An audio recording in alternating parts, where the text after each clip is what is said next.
Hey guys, this is OddOneGaming. This is going to be another Watcher Realms video. In today's video, I'm going to show you something really fun, something really exciting, at least for me and for my account.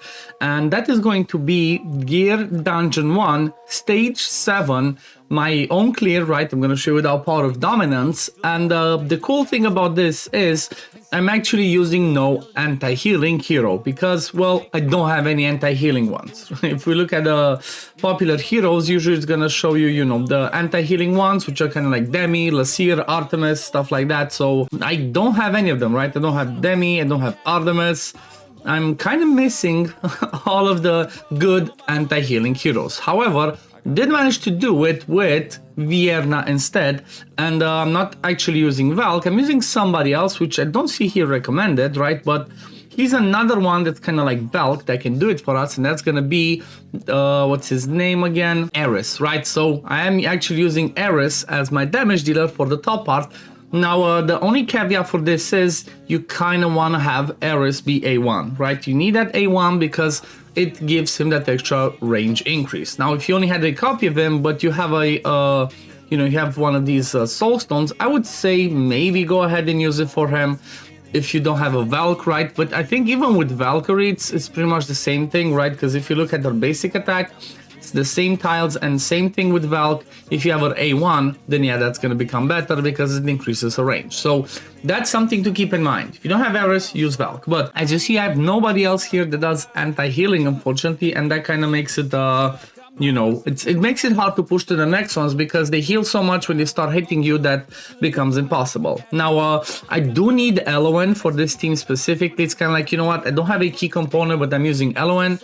And the reason why she's so good and she's helpful is because she does bring that that rage regen. Now, if you don't have Elowen, it might work with just Hollow at the bottom side. Depends on the top side if you would have somebody else to boost that rage regen, or if you do the attacks enough where you would do it without the, you know, without having to have somebody else for rage regen. But let's look at the placement. So I start off by placing Vierna over here, then Diao-chan over here, and then I'm putting Oleg as soon as possible because she starts attacking whoever the you know, the last tank that you placed is. So in my case, it's only going to be Oleg. That's the only tank I'm gonna use. As soon as the first one happens, I let Diao-chan do a couple of heals, then I swap her over. Then as soon as I have the rage to place, let me move myself at the top. As soon as I have the rage to place my greed, I place him down. Now, the reason why greed works so well, I think I might have missed a second here, but the reason why greed works so well is because he does bring that slow and also brings that magic resistance reduction. Now with Elowen, because I swapped Diao-chan so early, I place the elf down up there. And then as soon as it's done, you remove it because it gives them cost. Let's see, do I have enough damage now? So let me see, Vierna, clear. Okay, see, Vierna just straight up cleared. Even though they started attacking a little bit, it still worked. Now I place Hollow as my healer at the top, and then as soon as I have my cost, I'm going to be placing Eris. And Eris, you want to place as further ahead as possible. If you place it here, it's not going to work. You want to place him over here because he can start attacking the ones that spawn from there, so that he can start generating a range. Now you're gonna see that I don't have my Eris fully skilled up, right? I just have the skill ups with skill dust, and that's about it. So it still works. Now you see we get the hits, okay, she starts, he starts doing this. Now as soon as I clear the wave down here, that's when I pop my Eris's ultimate. So let's see, come on. As soon as they start moving fast, I think I can do Vierna's ultimate. And then boom, there we go, execute, they're all dead. And now I can proc my Eris's ultimate, so he starts attacking the ones further. Because when he pops his ult, kind of like Valk, if she has a shield, it increases that attack range. Now you see that I'm slowly killing them, right? They don't get the chance to heal up as fast because I do kill them fast enough. Now I use the healing from Hollow just to keep myself alive. Honestly, it's pretty easy, right? It's pretty easy to do even like this as long as you have the decent enough builds. You see that because he does attack some stuff, he does generate some rage. Same thing, as soon as I have Eris's ultimate, I proc it because I want him to start attacking them and then get that rage regen going. Every time you attack, you get more rage, right? Keep that in mind. Now this wave, again, you're gonna see is gonna be pretty easy. As soon as they start moving fast, I'm just gonna pop Vierna, boom, there we go. Pretty easy, pretty straightforward, doing the healing. Again, see, this is really important, right? If you kill them too fast for some of these comps, is not going to work because you're not going to be generating that rage while attacking to come back to your ultimate fast enough. That's where it becomes problematic. Now look at the bottom, ultimate with Vierna again, there we go. And you know what, it's pretty easy, right? I just used that, as you saw, I just used that wisp once at the top, and then that's about it.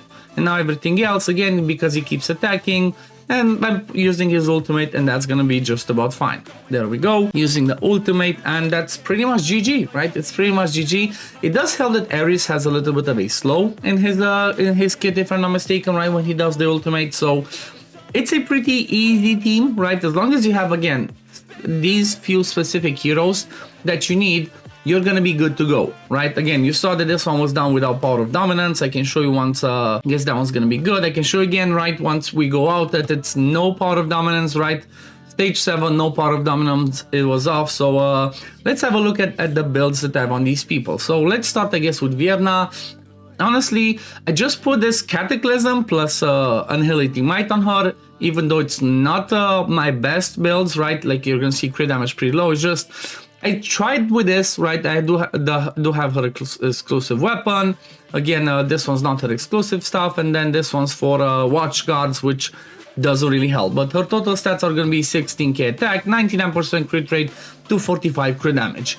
You see that this is pretty low, right? It's pretty low, but it still worked. Now, if you do a different build, like I did this run before with a Soulbound Arcana, it still worked even with Soulbound Arcana. That one obviously had like over 300 crit rate. And then the attack speed, keep in mind, you don't need any. I just had it on substats, but for Vierna, you don't need any of these ones. She's fully skilled up, no awakenings, and then as artifact, I have a Tear of Twilight on her. The next one in the team, Hollow, as my other healer, which doesn't need to be Hollow, can be anybody else as a healer. For the top side, she's mostly in the build for the guild boss, right, for Drake Chasm. Total stats, 11k attack, 26k HP, 492 attack speed, and then, you know, some rage regen in there and a little bit of healing effect. She's fully skilled up. She is awakened 4. I still need to give her one more awakening, but you don't need it, right? The only one that can help for this fight is awaken 1, because every time you heal, you restore them some rage, so that can be helpful. And then artifact, she just has a random Tears Balm. Now, next one, Greed. Greed's really important for this fight because he does bring on his ultimate, he does bring that slow and a little bit of AoE damage, right? That slow is really helpful because it allows Vierna to do enough damage so that when she does her ult, she can execute them before she starts attacking your tank. As when they start attacking your tank, they start healing, which means you're not going to be able to kill them as easy. So he's fully skilled up as well. He's fully awakened. I do have a random, you know, low-level Tear of Twilight, which you don't need. You can use any other artifact on him. And then for the build, I actually have him in Infernal Roar and Calamity. I just swapped another gear set from my Valdoram to him, and that's about it. 12k attack, 428 attack speed, 100%, over 100% crit rate, 309 crit damage. Next one, we have Elowen, right, as the healer. She does have Invigoration. It's not the best healing effect. It's, you know, whatever I got. And then this one's attack bonus plus a Warlord set. Her total stats, 16k, almost 17k attack, 29,000 HP. 322 attack speed, and then a ton of healing effect, as you've seen, and a little bit of rage regen. She's fully skilled up, no awakenings, and then artifact, she has Euphoric Orb. Now, again, this one does not need to be Euphoric Orb because the attack speed increase will not help Vierna. It will help a little bit Greed, but it's not mandatory. It's whatever artifact you have, that's what you're gonna use. You saw that the Lord bonuses, I used epics, right? Epic for the cultists, and then Ain for the Watchers. Pretty much just to give a few extra stats for Ares. And since we're talking about Ares, let's look at his build. So he is Soulbound, using Soulbound plus Warlord. His total stats, 16,000 attack, 397 attack speed, 100% crit rate, again a little bit over, 336 crit damage. Like I mentioned, he's not fully skilled up. I've not used, I think I only used maybe one other skill up with the legendary skill crystal, but there's still stuff that can be done, right? You can increase the duration, decrease the skill cost. There's lots of stuff that I can do. I can max this out, and obviously it's going to be even easier, but he dealt with the top part just fine. He does have Awakening 1, and then artifact, obviously Eye of Sin is going to be one of the best for him, if not the best, because it increases his AoE damage, and then when he kills stuff, he gains even more AoE damage bonus. Now, next one, Diao Chan. you kind of want the Diao-chan to be A1, right? And honestly, if you have a Diao-chan and you have a Soulstone and have not awakened her, I don't know what you're doing, right? You really want that because, again, increases her basic attack range, which means in the placement that you saw me put her, she's going to cover Vierna, but also she's going to be covering Eris. Obviously, he's going to cover Eris because it's close to him, but then with that extra range from the awakened one, it covers Vierna as well, which gives her a little bit of that extra attack. Skill ups, almost fully skilled up. I just didn't max the ultimate, which you don't really care about. You mostly care about this, right? This passive, so you give more penetration increase. That's kind of like the one that you care about. And then the build, she's running again Invigoration plus a Calamity. Now, this one's like attack bonus, and attack bonus. Pretty much, she's just in here to be a Invig booster, right? It's Invig and Inspiration booster, kind of like the same role as a Dolores. And then her total stats, 13,000 attack, and that's all I care about, right? Do have some healing effect and stuff, but I only care to have as much attack on her as possible, obviously with a little bit of HP and defense, so she survives. For the artifact, she has a Phoenix's Feather Fan, which is her exclusive, but you don't really need her exclusive, just whichever is your best artifact that gives her the most attack. So something like Golden Scarab could work, or maybe, you know what, maybe even a Keen Wisdom would work, right? The more attack, the better. Then next one, Oleg, honestly, not Oleg, what's his name? Wrath, I didn't even use Wrath, and then Oleg is my tank at the bottom, because I don't have Brokir or a better one. He's pretty straightforward, running Tempered Will plus Astral Guardian. You can go Guardian with Life Set or Immortal Warrior, whatever you have. Just making a tank as possible. 97,000 HP, 5.5k defense, and that's all I care about. He's fully skilled up, Awakened 5, and then he has a Bastion rank. So this is pretty much the build. It's pretty straightforward. Now, one key thing that I just realized that I did a mistake on was the fact that I did the wrong, I didn't do the perfect placements so that I can have my Invigoration boost 2 people. So you know what? Let me just run it again to see if I can do the right way. So ideally, you would want to have the Invigoration from LON go on your Vierna, and then the Invigoration from the Diao-chan to go on your Eris. However, you saw that I didn't really need it. Let me see, do I survive if I do this, or does she get hit straight up? Okay, no, I did. So I managed to get the Invigoration now over here. Now again, ideally I would want to have the Diao-chan placed now, so it might be tricky to be able to give those 2 Invigorations. However, the way that you can work around that, let me see if I have enough damage actually without placing the Diao-chan first. But the way you can work around with that is just instead of having Invigoration on the Diao-chan, like you saw me use, you can have maybe on Hollow or whoever your other healer is at the top to boost Eris with that Invig. That could be the other way that you do it. Now this is a quick test to see do I actually have enough damage without the Invigoration boost from and the Inspiration boost from the Diao-chan. It might not be enough. Let me see, there we go. Place, yep, there we go. And now let's use my Vierna's ultimate.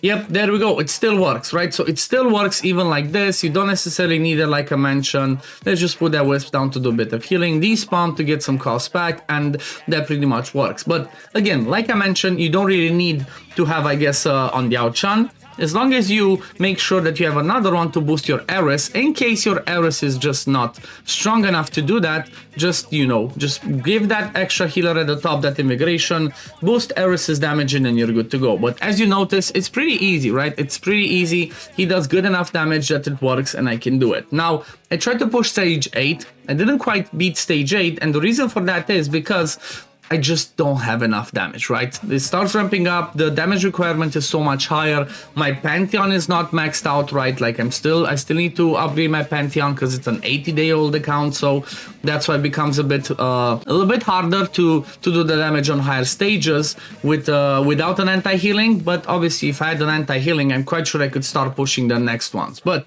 we're gonna leave it at this for today, guys. Thank you for watching. I hope you enjoyed this video. I hope this gives you an idea of what you can do to beat the higher levels of the gear dungeon, because you know what, it does give some juicy stuff, plus it, you know, it resets in a couple of days, so that's why I said it's a good time to show it today. And yeah, I hope this was helpful again, and yeah, thank you for watching, guys. As always, if you do enjoy my content, don't forget to like this video, subscribe to the channel to see when I upload next, and I'm gonna see you on the next one. Peace, love, take care, everyone. Bye, guys.